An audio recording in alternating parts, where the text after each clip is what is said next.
너 언제까지 버틸 수 있을 것 같아? 늦은 밤 차가운 목소리가 거실의 공기를 베어냈다. 태호는 휴대폰에 담긴 음성 파일을 들으며 미묘하게 일그러진 얼굴을 하고 있었다. 지호의 방에 놓인 로봇 장난감, 그 안에 숨겨진 녹음. 맑고 어린 목소리가 흘러나왔다. 엄마는 왜 나랑 안 놀아주고 장난감만 가지고 놀라고 할까? 순수한 질문이 공허한 정적 속으로 빠져들었다. 대답 없는 공백은 곧 외로움으로 변했고 그 외로움이 태호의 가슴을 깊숙이 찔렀다. 이어지는 목소리는 셀이었다. 피곤하고 절망적인 목소리, 거의 흐느낌에 가까운 속삭임. 지호야, 엄마가 너무 무서워. 조금만 더 버티면, 돈만 찾으면 우리 이 집을 나갈 수 있어. 태호는 숨을 고르며 눈을 감았다. 세리가 환기찬 곁에서 어떤 공포를 견디고 있는지, 그 안에서 지호를 어떻게 지키려 하는지 알 수 있었다. 순간 그의 복수심은 방향을 바꿨다. 세리를 파괴하는 것이 아니라 지호를 구해내야 한다는 집착으로 바뀌어 버린 것이다. 이윽고 낮은 남자의 목소리가 녹음에서 들려왔다. 지호야, 아빠 왔다. 잠깐의 침묵 뒤 어색하게 이어진 입맞춤 소리. 그러나 따스한 대화는 없었다. 차가운 숨 한 번 내쉰 뒤 방문은 조용히 닫혔다. 태호는 녹음을 멈추며 눈을 떴다. 완벽해 보였던 가정은 이미 오래전부터 금이가 있었다. 황기찬에게 지호는 사랑의 대상이 아니라 완벽한 인생을 위한 소유물이었다. 세리는 그 금이 간 틈에서 발버둥치며 아이를 지키려 하고 있었다. 태호는 휴대폰을 꺼내며 결심했다. 이제 지켜볼 시간이 아니라 움직일 시간이 왔다. 다음 날 아침 식탁은 얼어붙은 공기로 가득했다. 세리는 밤새 한숨도 못 잔 얼굴로 억지로 미소를 지었고 황기찬은 찌푸린 얼굴로 신문을 펼쳤다. 지호만이 천진하게 웃으며 빵을 먹고 있었다. 태호가 불쑥 말을 꺼냈다. 지호야, 어제 샐러드 맛있다 했지? 오늘은 더 신경 써봤어. 세리는 숟가락을 떨어뜨릴 뻔하며 날카롭게 눈을 치켜떴다. 당신 또 왜 이래? 누가 시켰어? 태호는 미소를 지으며 고개를 저었다. 아니야. 가족끼리 아침 먹는 게 좋아 보여서. 지호 덕분에 이런 자리를 즐기게 되네. 황기찬이 신문을 내려놓으며 낮게 중얼거렸다. 태호 씨, 고맙지만 사적인 건 우리 집안일입니다. 선은 지켜주시죠. 그러자 태호는 단호하게 웃어넘겼다. 그래서요. 집안일이든 뭐든 난 계속 지켜볼 겁니다. 세리는 속으로 욕을 삼켰다. 태호의 눈빛이 오직 지호에게만 꽂혀 있었고 그 눈빛이 뼛속까지 파고드는 것 같아 소름이 끼쳤다. 아침 식사가 끝나자 세리는 복도로 태호를 끌고 나와 속삭였다. 너 당장 꺼져. 제발 미국으로 가. 네가 여기 있는 순간마다 난 숨이 막힌다고. 태호는 피식 웃었다. 숨 막히는 건 내가 아니라 네가 숨긴 게 내 목을 조르는 거야. 세리의 눈이 붉게 충혈됐다. 너 같은 인간 때문에 내 인생 다 망가졌어. 망가진 건 이미 오래전이지. 넌 인정만 하면 돼. 세리가 떨리는 목소리로 소리쳤다. 원하는 게 뭐야? 돈이야? 복수야? 아니면 날 미치게 만드는 거야? 태호는 입가를 올리며 대답했다. 다. 결국 다 너한테서 나오니까. 세리의 손이 덜덜 떨리며 벽을 짚었다. 그녀는 진실이 드러날까 두려워 절박하게 애써 외면했다. 지호 제발 건드리지 마. 그 아이는 내 전부야. 내 전부라 하지만 네가 숨기고 있는 그 진실이 아이한테 가장 위험하지. 태호의 낮은 말에 세리의 입술이 파르르 떨렸다. 복도 끝에서 강재인이 그 장면을 목격했다. 세리가 태호의 팔을 붙잡고 필사적으로 매달리며 소리치는 모습, 그 절박한 눈빛은 단순한 사업 문제로 설명되지 않았다. 재인의 가슴에 차갑고 묵직한 의문이 내려앉았다. 다음 날 강재인은 미술관 앞에서 김도윤을 만났다. 도윤은 조심스럽게 말했다. 재인 씨, 이건 생각보다 훨씬 복잡합니다. 혼자 끌어안으면 위험해요. 재인은 깊게 숨을 내쉬었다. 저도 알아요. 그런데 이미 여기까지 들어와 버렸어요. 이제는 피할 수가 없네요. 잠시 정적이 흘렀다. 도윤이 망설이다가 손목을 붙잡았다. 따뜻한 온기가 전해졌고 재인의 눈빛이 순간 흔들렸다. 멀리서 그 장면을 지켜보는 눈이 있었다. 바로 황기찬이었다. 차 안에서 두 사람을 노려보며 이를 악물었다. 재인, 네가 다른 남자 옆에 서 있는 꼴 난 절대 못 본다. 그날 저녁 재인이 집으로 돌아왔을 때 황기찬이 문 앞을 막아섰다. 초인종도 누르지 않은 채 그림자처럼 서 있었다. 오늘 도윤이랑 있었지? 당신이 왜 그걸 따져요? 우린 이미 끝난 사이잖아요. 끝? 넌 아직도 내 전처야. 종이 한 장으로 끊어졌다고 해서 내 인생에서 빠질 수 있다고 생각해? 웃기지 마. 당신은 셀이랑 살잖아요. 날 버린 건 당신이에요. 세리는 세리고 넌 너야. 넌 내 여자였고 앞으로도 그래. 제인의 목소리가 떨리며 터져나왔다. 제발 그만해. 난 더 이상 당신 사람이 아니야. 기찬은 손목을 거칠게 붙잡았다. 아니야. 넌 내 거야. 누가 뭐라 해도. 도윤이든 누구든 다 필요 없어. 넌 다시 내 옆으로 와야 해. 제인은 손목을 뿌리치며 울부짖었다. 그 집착이 날 죽여요. 당신은 날 사랑하는 게 아니야. 그냥 소유하려는 거잖아. 기찬의 눈빛이 붉게 번지며 광기로 일그러졌다. 그래, 소유 맞다. 네가 내 거라는 사실만 있으면 돼. 난 그걸 지키려고 뭐든 할 거야. 문 밖에서 도윤의 목소리가 들려왔다. 제인 씨, 괜찮으세요? 문 열어보세요. 제인은 절박하게 외쳤다. 도윤 씨, 들어오지 마세요. 기찬의 얼굴이 굳어졌다. 또 도윤이냐? 대체 너희 사이 뭐야? 우린 아무 사이도 아니에요. 거짓말하지 마.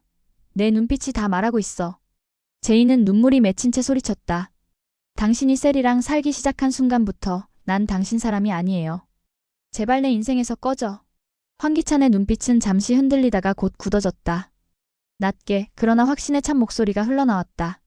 아니, 넌 내 거야. 누구한테도 주지 않아. 도윤이든 태호든 다 없애버릴 거야. 제인은 숨이 막혀 문 쪽으로 달려갔고 문 앞에 선 도윤과 마주쳤다. 도윤의 눈빛은 단단히 굳어져 있었다. 제인 씨, 이제 혼자 두지 않겠습니다. 무슨 일이 있어도 지켜드리겠습니다. 그 짧은 말이 제인에게는 구원의 비처럼 스며들었다. 하지만 황기찬의 눈빛은 이미 폭풍을 품고 있었다. 그 폭풍은 곧 모든 사람을 집어삼킬 준비를 하고 있었다. 밤이 깊어가는 저녁, 황기찬의 집 거실은 불안한 정막으로 가득 차 있었다. 지호는 태호와 함께 장난감을 만지며 웃고 있었지만 그 순수한 웃음은 다른 세 사람의 심장을 더욱 조여왔다.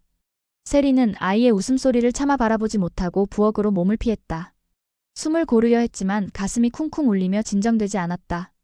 문득 현관문이 열리는 소리가 들렸다. 강재인이 들어서는 순간이었다. 뒤이어 도윤도 함께 들어왔다. 제인이 발걸음을 멈추자 황기찬이 자리에서 벌떡 일어섰다. 눈빛이 날카롭게 빛났다.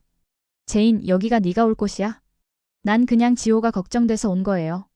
걱정? 네가 왜 우리 집 아이를 걱정해? 넌 도윤이랑 붙어 다니면 되잖아. 도윤이 앞으로 나서며 단호하게 말했다. 기찬 씨, 그만하시죠. 지금은 지호 앞입니다. 아이가 듣고 있어요. 황기찬의 얼굴이 일그러졌다. 넌 왜 매번 나타나는 거야? 도윤, 네가 뭔데 내 전처 옆에 서 있는 거냐고. 제인이 흔들리는 목소리로 외쳤다. 그만해, 기찬. 난 당신 사람이 아니야. 전처일 뿐이라고. 그러나 그 말은 오히려 기찬의 관계를 자극했다. 그는 제인에게 한 발 다가서며 손을 뻗었다. 아니야. 넌 여전히 내 여자야. 도윤 따위한테 뺏기지 않아. 제인이 두려움에 밀려나자 도윤이 그의 앞을 막아섰다. 제인 씨는 누구의 소유도 아닙니다. 이제라도 놓아주셔야 해요. 황기찬의 눈에 핏발이 서며 목소리가 높아졌다. 닥쳐. 넌 내 자리를 빼앗으려는 거잖아. 다들 날 무시해도 좋아. 하지만 제인만큼은 절대 안 돼. 그때 부엌에서 세리가 뛰어나왔다. 그녀의 얼굴은 새하얗게 질려 있었고 손은 떨리고 있었다. 제발 그만해. 당신들이 싸우면 결국 지호만 다쳐. 황기찬이 비웃듯 고개를 돌렸다. 지호는 내 아들이야. 내가 지킬 거라고. 세리의 입술이 파르르 떨리며 터져나왔다. 아니야.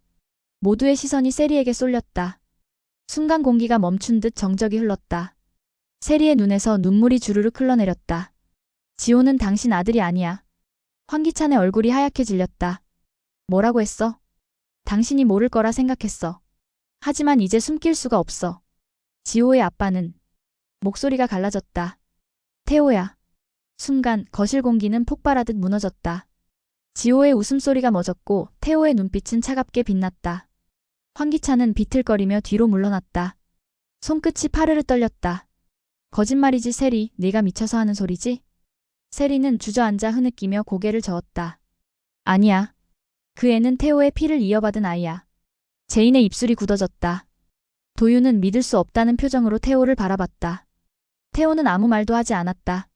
그저 차갑게 웃으며 지호를 바라봤다. 황기찬이 분노로 얼굴을 일그러뜨렸다. 내가 지금까지 키워온 아들이 내 피 한 방울 안 섞였다고? 세리는 오열하며 소리쳤다. 그럼 뭐 어쩌라고. 당신은 날 버렸잖아. 난 혼자였고 그때 태호가. 황기찬의 손이 번쩍 들려 세리의 뺨을 향했다. 그 순간 도윤이 달려들어 그 팔을 붙잡았다. 이제 그만하세요. 세리 씨 잘못만이 아니잖아요. 황기찬은 도윤을 노려보며 이를 갈았다. 넌 대체 뭔데 매번 끼어드는 거야? 제인도 지호도 세리도 다 내 거야. 내 인생은 내 손에 있어야 해. 제인은 눈물을 머금은 채 외쳤다. 아니야, 기찬. 넌 이미 모든 걸 잃었어. 집착만 남았을 뿐이야. 황기찬의 눈빛이 흔들리며 허탈한 웃음이 터졌다. 잃었다고? 아니, 아직은 아니야. 끝까지 내 걸로 만들 거야. 다 필요 없어. 제인, 넌 반드시 내 옆으로 돌아올 거야. 그의 눈은 점점 광기로 번져갔다.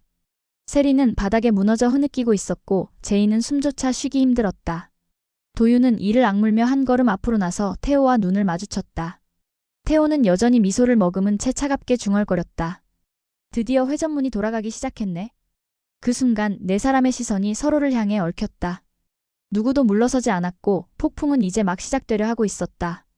세리의 입술이 파르르 떨리며 터져나왔다. 아니야, 지호는 내 아들이 아니야. 황기찬의 얼굴이 하얗게 질리더니 목소리가 갈라졌다. 뭐라고 했어? 지금 뭐라고 했냐고. 세리의 두 눈에서 눈물이 흘러내렸다. 고개를 저으며 오열했다. 그 애는 내 피가 아니야. 지호의 아빠는 태호야. 순간 태호의 눈가에 싸늘한 미소가 번졌다. 낮게 그러나 단호하게 중얼거렸다. 드디어 말했네. 제인은 숨이 막혀 손으로 가슴을 움켜쥐었다.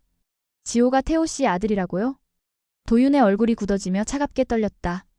이런 일이 있을 수가 있습니까? 황기찬은 비틀거리며 뒤로 물러났다. 손끝이 떨리며 테이블 위 컵을 쓸어내렸다. 유리 조각이 바닥에 흩어지며 날카로운 소리를 냈다. 내가 지금까지 키운 애가 내 아들이 아니라고. 세리가 바닥에 무릎을 꿇은 채 흐느꼈다. 당신이 모를 거라 생각했어. 하지만 이제 더는 숨길 수가 없어. 그 애는 태호의 아이야. 황기찬의 눈빛이 붉게 달아오르며 광기가 번졌다.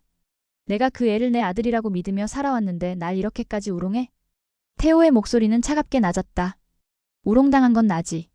네가 가로챈 인생, 이제 제자리로 돌려줄 시간이야. 황기찬이 이를 갈며 달려들 듯 앞으로 내디뎠다. 감히 내 걸 빼앗으려고? 세리도 지호도 제인까지 다 내 거야. 제인이 눈물을 삼키며 날카롭게 외쳤다. 아니야. 난 더 이상 당신 것이 아니야. 집착만 남은 당신 옆에 누구도 남지 않을 거야. 도윤이 제인의 앞을 막아서며 목소리를 낮췄다. 이제 그만하십시오. 더는 소리치지 마십시오. 아이가 듣고 있습니다. 황기찬의 눈빛이 도윤을 향해 번개처럼 번쩍였다. 네가 뭔데 나한테 이래라 저래라야. 네가 감히 내 자리에 서? 세리가 바닥에 주저앉은 채 떨리는 목소리로 외쳤다. 제발 그만해. 당신들이 이렇게 싸우면 지호만 다쳐. 그러나 기찬은 광기에 젖은 얼굴로 세리를 향해 소리쳤다. 조용히 해. 넌 이미 나한테 거짓말을 했어. 넌 배신자야. 날 속였어. 태호가 앞으로 걸어나서며 차갑게 잘라냈다. 속은 건 네가 아니야. 거짓으로 세운 내 인생 자체가 속임수였던 거지. 거실 안 공기가 한순간 무너져 내렸다. 네 사람의 시선이 얽혔다. 누구의 눈에는 분노가, 누구의 눈에는 절망이, 누구의 눈에는 결심이 번졌다. 그리고 태호의 입가에서 다시 한번 싸늘한 미소가 번졌다. 회전문이 돌아가기 시작했네. 이제부터 진짜가 드러나겠지.